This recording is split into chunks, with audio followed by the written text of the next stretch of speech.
I'm just checking on LinkedIn as well.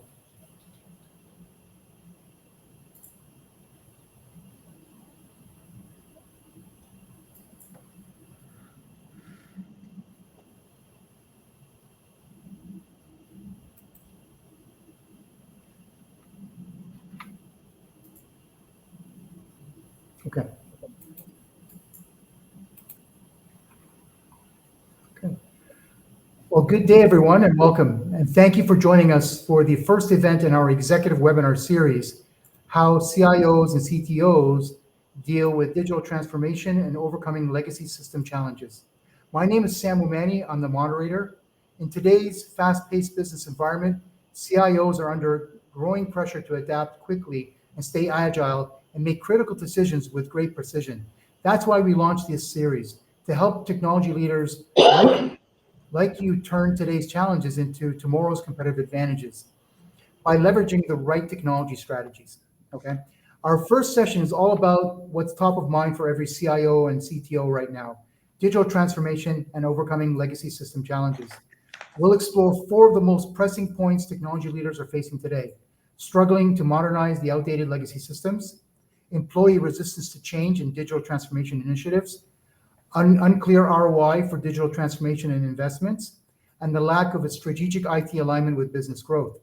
Joining us today are Desh Urs, the founder and CEO of iBridge, and David Childers, who is the Chief Operating Officer at iBridge. Both are seasoned experts who work directly with C-level executives to solve these very challenges every day. They'll share practical insights, strategies, and real-world examples to help you not only stabilize your financial footing, but position your business for sustainable growth. Throughout the 25-minute event, I encourage you to submit your questions and request a meeting with any of us. Feel free to drop your questions in the chat as we go. What I'm going to do is I'm going to start with you, Desh, okay? And the first question I'm going to ask you is that when evaluating modernization options, replatforming, rehosting, or full replacement, what decision frameworks have worked best for you?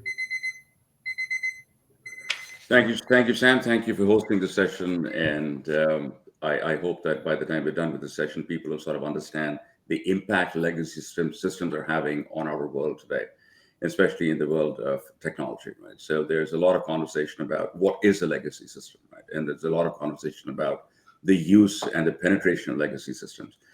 So, of course, I went to my AI companion, just asked those questions, and the data is absolutely fascinating, right?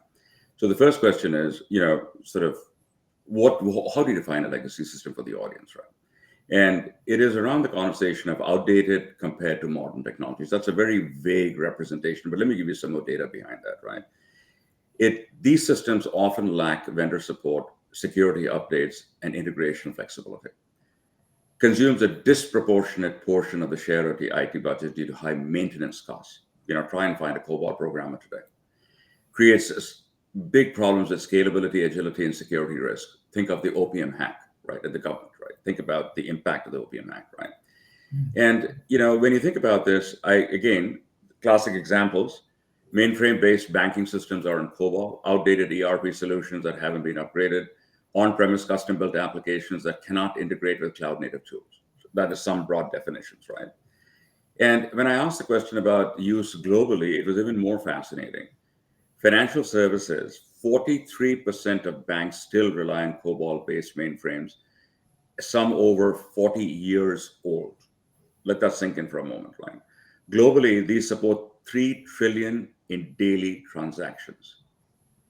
So think about that statement there, right? Okay. Government and public sector. In the US alone, the GAO identified hundreds of federal systems over 20 to 50 years old, still in active use. Globally, tens and thousands exist across defense, healthcare, and education sectors. The most vulnerable, the most data-intense sectors that we have today, right? Enterprise IT, Gartner and Forrester estimate 60 to 70% of enterprise applications worldwide qualify as legacy in some form. Overall estimate, analysts suggest there are millions of legacy systems that are still operationally in use globally. Many mission critical. For example, IDC projects that over 70% of the world's businesses still rely on some form of legacy system. So coming back to your question, as to, what do I think of and what is my company and people like David, who are the thinkers in the organization, what do they bring to the table when we are looking at things like this? Right? So this is a board level discussion. This is not an IT conversation, right? So one of the things that we need to get out of our mind is when we are talking about replacing these core systems that are running our businesses, right? This is not something that I can do a forklift and get out of my environment and do a quick replacement. The cost of this is enormous. The time it takes is enormous. And the way to begin this transformation begins of understanding what that strategy of digital transformation, the end goals are going to look like for your enterprise. That time that you spend upfront in identifying that strategic, it's not an IT conversation, that strategic goal of doing that and what are the risks in the process of doing that.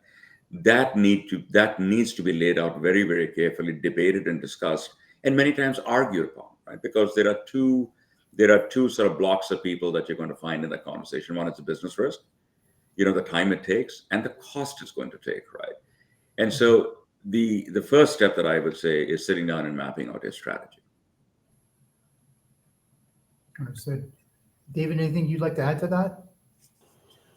No, not necessarily. Jeff made it very, very clear. I mean, the issue is that this is a very large problem, and one of the things that businesses have to understand today is that at the level of where some of these systems are, it's some of these are just simply on life support. Okay, and that's no way to create a competitive environment.